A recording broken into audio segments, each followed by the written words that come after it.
তাআলা জিকির করবেন, দুহাত তুলে আমার আল্লাহকে দেখায়া দেন। আল্লাহ তাআলা আমাদের সকলের হাতগুলোকে কবুল করে, সকলে বলে আমিন। হাত নামান, হাত নামান। আল্লাহ তাআলা এই গ্রামের সবাইকে আল্লাহ তাআলার ইবাদতে মাশগুল হওয়ার তৌফিক দান করুন, সকলে বলে আমিন। আমি ছোট মানুষ, আমার পড়াশোনা প্রায় শেষ, দাওরা হাদিস এই বছর আমার শেষ। তো আমি আপনাদের দোয়ার বদৌলতে আল্লাহ তাআলার কবুলিয়াতি যুবক ভাই সর্বদাই আস্তাগফিরুল্লাহ আস্তাগফিরুল্লাহ জিকির করত। আশরাফ আলী থানভী রহমাতুল্লাহ আলাই, নাম তো শুনছেন আপনারা। এই আশরাফ আলী থানভী রহমাতুল্লাহ আলাইয়ের ব্যাগের ভেতরে একটা বই থাকতো, একটা খাতা থাকতো, আর একটা কলম থাকতো। তিনি ঘুরতে ঘুরতে ঘুরতে ঘুরতে হাদিস কালেকশন করতেন। তিনি ঘুরতে ঘুরতে একটা মসজিদে নববীর বারান্দায় গিয়ে রাতের বেলা ঘুমে গিয়েছেন। ঘুম থেকে জাগ্রত হওয়ার পরে ফজরের নামাজ আদায় করার পরে তিনি রাস্তাতে হেঁটে হেঁটে যাচ্ছিলেন। হঠাৎ করে তিনি দেখতেছেন ফজরের সময় এখনো সকাল হয় নাই, একজন যুবক ভাই রুটি বানাইতেছে। কি বানাইতেছে? রুটি বানাইতেছে।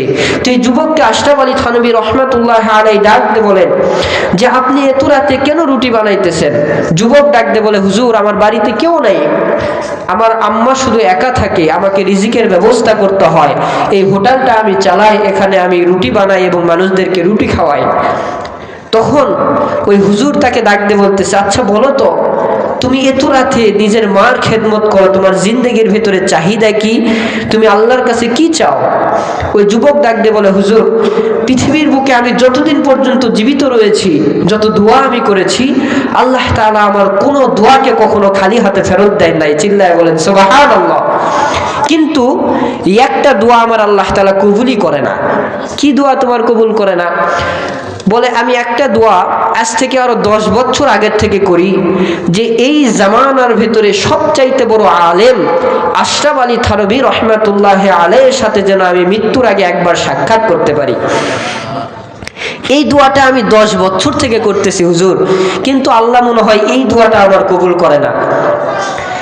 এই কথাটা যখন যুবক সুন্দর করে বলেছেন, আশরাফ আলী থানভী রহমাতুল্লাহ আলাইহি যুবককে জড়ায় ধরে বুকের ভেতরে নিয়ে চক্ষু দিয়ে ঝরঝর করে পানি ফেলানো শুরু করে দিয়েছেন। ডাক দিয়ে বলেন, ওগো যুবক ভাই, তুমি যত দোয়া করেছো সব দোয়াগুলি আমার আল্লাহ তাআলা কবুল করে নিয়েছে, কিন্তু আজকেও তুমি যেই দোয়ার কথাটা বললা সেই দোয়াটাও আমার আল্লাহ কবুল করে নিয়েছে। কেন কবুল করেছে তুমি কি জানো? তুমি যেই দোয়াটা আমার আল্লাহর কাছে সর্বদাই করতা, আল্লাহ আমাকে এই যুগের সব চাইতে বড় আলেম আশরাফ আলী থানভী রহমাতুল্লাহ আলাইহির সাথে সাক্ষাৎ করে আমার মৃত্যু দিয়ে। তুমি হয়তো জানো না রে যুবক, আমি হচ্ছি তোমার সেই চাওয়া আশরাফ আলী থানভী রহমাতুল্লাহ আলাইহি। সুবহানাল্লাহ বলেন। আজকে তোমার এই দোয়াটাও কবুল হয়ে গেল। আল্লাহ তাআলা তোমার এই দোয়াটাও খালি হাতে ফেরত দেয় নাই। আমি আশরাফ আলী থানভী রহমাতুল্লাহ আলাইহি খুঁজে তোমার সাথে আজকে সাক্ষাৎ করার জন্য এসেছি। সুবহানাল্লাহ বলেন। তাহলে জিকিরের দাম আছে না নাই বলেন? ওই যুবক বলতো যে হুজুর আমি সর্বদাই শুধু একটাই আমল করি, সেটা হচ্ছে আল্লাহ তাআলার জিকির করি। জোরে বলেন, কি করে? আল্লাহ তাআলা জিকির করে। কি জিকির করেন? আস্তাগফিরুল্লাহ আস্তাগফিরুল্লাহ। এই জিকির শুধু আমি সর্বদাই করতাম, আল্লাহ তাআলা আমার দোয়াগুলোকে কবুল করে নিয়েছে। তো এই জন্য সম্মানিত হাজিরিন, সময় কম, আমরাও সর্বদাই আল্লাহ তাআলা জিকির করব তো ইনশাআল্লাহ। জবান খুলে বলেন ইনশাআল্লাহ। আচ্ছা, কারা কারা আল্লাহর বদৌলতে বিভিন্ন জায়গার ভেতরে বয়ান করে থাকি? আল্লাহ তাআলা বিভিন্ন জায়গাতে আমাকে সফর করার তৌফিক দান করেন। তো আপনারা বিশেষ করে আমার জন্য খাস করে দোয়া করবেন যেন আমি কোরআনের সঠিক তাফসির সবাইকে করতে পারি এবং সবাইকে করার পাশাপাশি সেটার উপরে আমি যেন সর্বদাই নিজে আগে আমল করতে পারি। সকলে দোয়া করবেন তো আমার জন্য ইনশাআল্লাহ। যে অন্যের জন্য দোয়া করে তার জন্য সেই দোয়া কবুল হয়ে যায়। সুবহানাল্লাহ বলেন। আর যে অন্যের জন্য দোয়া করে না তার দোয়া কখনো কবুল করা হয় না। এই জন্য আমার জন্য দোয়া করবেন, গ্রামবাসীর জন্য দোয়া করবেন, মাহফিলের জন্য দোয়া করবেন। আল্লাহ তাআলা আমাদের সবাইকে যেগুলো কথা বলা হলো এগুলোর উপর আমল করার তৌফিক দান করুন। সকলে বলি আল্লাহুম্মা আমিন। ওয়া আখিরি দাওয়ানা আলহামদুলিল্লাহি রাব্বিল আলামিন। আসসালামু আলাইকুম ওয়া রাহমাতুল্লাহি ওয়া বারাকাতুহু। আলহামদুলিল্লাহ আলহামদুলিল্লাহ নাহমাদুহু ওয়া নাস্তাঈনুহু ওয়া নাস্তাগফিরুহু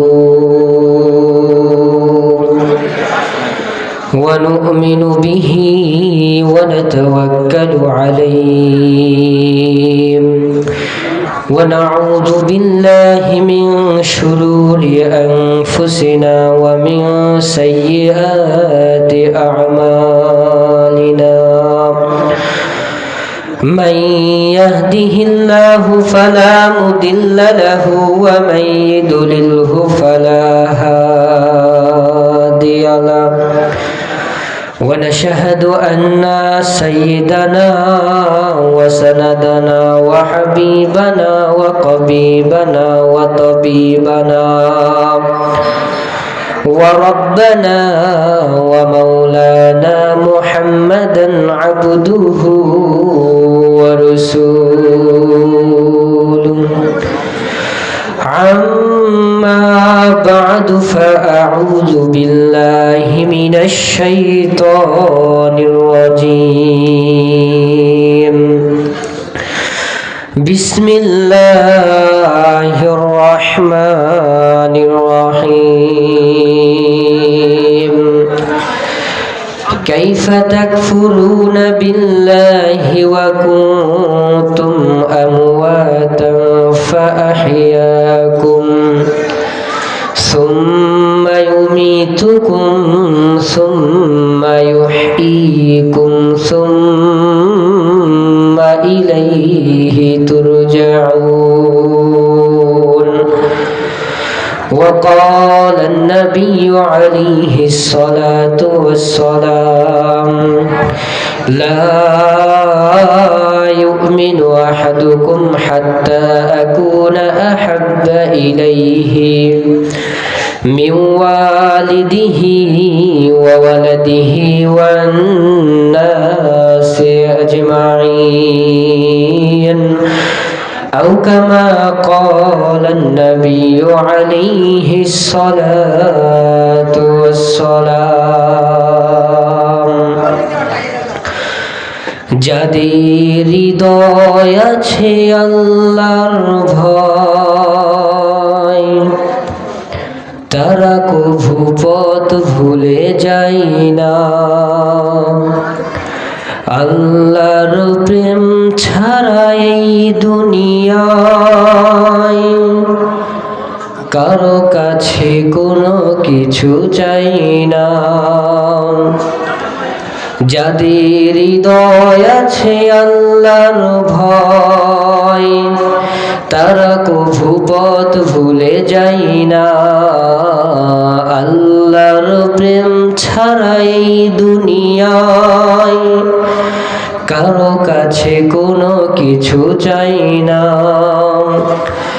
রাতের আধারে যারা সিজদাতে রয় দু চোখের অশ্রুতে নদী যেন বয় রাতের আধারে যারা সিজদাতে রয় দু চোখের অশ্রুতে নদী যেন বয় ছলনার হাতছানি যতই আসুক ছলনার হাতছানি যতই ডাকুক পিছনে ফিরে সে তাকাই না যাদের হৃদয় আছে আল্লাহর ভয় তারা কভু পথ ভুলে যায় না আমরা সকলে মহব্বতের সহিত জিকির করি লা ইলাহা ইল্লাল্লাহ জোরে লা ইলাহা ইল্লাল্লাহ লা ইলাহা ইল্লাল্লাহ লা ইলাহা ইল্লাল্লাহ লা ইলাহা ইল্লাল্লাহু মুহাম্মাদুর রাসূলুল্লাহ সাল্লাল্লাহু আলাইহি ওয়াসাল্লাম। বিরাট তাফসীরুল কোরআন ওয়াজ মাহফিল। এই মাহফিলের সম্মানিত সভাপতি সাহেব, প্রধান বক্তা, দ্বিতীয় বক্তা আমার সামনে বসা মুরব্বী বাবারা, যুবক ভাইয়েরা, ছোট ছোট বাচ্চারা, সবাইকে আমার পক্ষ থেকে আন্তরিক শুভেচ্ছা ও অভিনন্দন এবং সালাম। আসসালামু আলাইকুম ওয়া রাহমাতুল্লাহি ওয়া বারাকাতুহু। আল্লাহ পাক রব্বুল আলামিনের অশেষ মেহেরবানি যে আল্লাহ তাআলা আপনাদের এই গ্রামকে কবুল করে একটা জান্নাতের বাগানের আয়োজন করার তৌফিক দান করেছেন। এই কবুলিয়াতটা সবাইকে আমার আল্লাহ পাক রব্বুল আলামিন দেন না। যাদেরকে আমার আল্লাহ তাআলা দিয়েছেন জান্নাতের বাগান তৈরি করা এবং এই জান্নাতের বাগানের ভিতরে বসার তৌফিক যাদেরকে আমার আল্লাহ দান করেছেন, এদের মতন ভাগ্যবান পৃথিবীর বুকে আর কোথাও হইতে পারে? জবান খুলে বলেন, পারে? এই আপনাদের গ্রামে জান্নাতের বাগানটা হওয়ার পরেও যারা জান্নাতের বাগানে বসতে পারে নাই, আচ্ছা বলেন তো তাদের কপাল ভালো না খারাপ? খারাপ না? এত সুন্দর জান্নাতের বাগান, নবী আমার বলেছেন যেই জায়গায় কোরআনুল কারীমের কথা বলা হয়, হাদিস শরীফের কথাগুলো বলা হয়, এই জায়গাটা আর জায়গা থাকে না, এই জায়গাটাকে আমার আল্লাহ জান্নাতের বাগানে পরিণত করে দেয়। চিল্লায় বলেন সুবহানাল্লাহ। তাহলে এই জান্নাতের বাগানের ভেতরে যাদেরকে আমার আল্লাহ তাআলা বসার তৌফিক দান করেছেন, তাদের মতন ভাগ্যবান পৃথিবীর বুকে আর কোথাও হইতে পারে? জবান খুলে বলেন, পারে? আল্লাহ তাআলা আপনাকে আমাকে অশেষ নিয়ামত দান করেছেন। খাবারের জন্য টাকা পয়সা দিয়েছেন, ফসল দিয়েছেন, ধান দিয়েছেন, আলু দিয়েছেন, পটল দিয়েছেন, বিভিন্ন রকম নিয়ামতগুলো আল্লাহ তাআলা আপনাকে আমাকে দিয়েছেন। আমরা এই নিয়ামতগুলি ভক্ষণ করতেছি। এই নিয়ামতগুলোকে ভক্ষণ করার পরে আপনি আমি আল্লাহ তাআলার কেমন শুকরিয়া আদায় করি? বলেন তো, এক সময় কি আপনি মার পেট থেকে জন্মগ্রহণ করার পর থেকেই বুদ্ধিমান ছিলেন? বুদ্ধিমান ছিলেন? মায়ের পেটে আপনি অবশ ছিলেন, আসার পরেও আপনাকে আমার আল্লাহ তাআলা জ্ঞান দান করেন নাই। এরপরে আস্তে আস্তে আমার আল্লাহ তাআলা আপনাকে আমাকে জ্ঞান দান করেছেন।